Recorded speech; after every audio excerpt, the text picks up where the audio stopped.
റസൂലുള്ളാഹി സ്വല്ലല്ലാഹു അലൈഹി വസല്ലം തങ്ങൾ പറയുമായിരുന്നു തഹാദു ഫഇന്നൽ ഹദിയത തുദഇഫുൽ ഹുബ്ബ്. തഹാദു, നിങ്ങൾ പരസ്പരം സമ്മാനങ്ങൾ നൽകണമേ.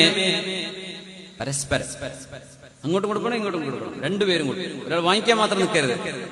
തഹാദു, നിങ്ങൾ സമ്മാനങ്ങൾ കൈമാറണമേ പരസ്പരം.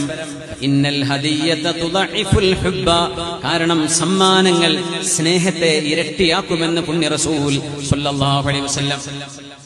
സമ്മാനങ്ങൾ സ്നേഹത്തെ ഇരട്ടിയാക്കും. ഹദിയകൾ, ഒരു വീട് കുടിയിരിക്കുന്നു, നമ്മൾ ഹദിയ കൊടുക്കും അല്ലെ?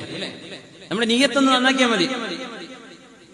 കൊടുക്കുമ്പോ എന്താ പറയാ, ഞാൻ ഇപ്പൊ ഒരു കട്ടിൽ കൊടുക്കുന്നുണ്ട്, ഇതിന്റെ പുറത്തെ പണി നടന്നുകൊണ്ടിരിക്കുക, അപ്പൊ 2 കട്ടിൽ ഇപ്പൊ കിട്ടണം ഇയാളുടെ അടുത്ത് നിന്ന്, അപ്പൊ കിടക്കട്ടെ 1. അത് മോശമാണ്. നിങ്ങളുടെ ഉദ്ദേശം പോയി കാശ് പോയി. അവിടെ ഉണ്ടാവോ?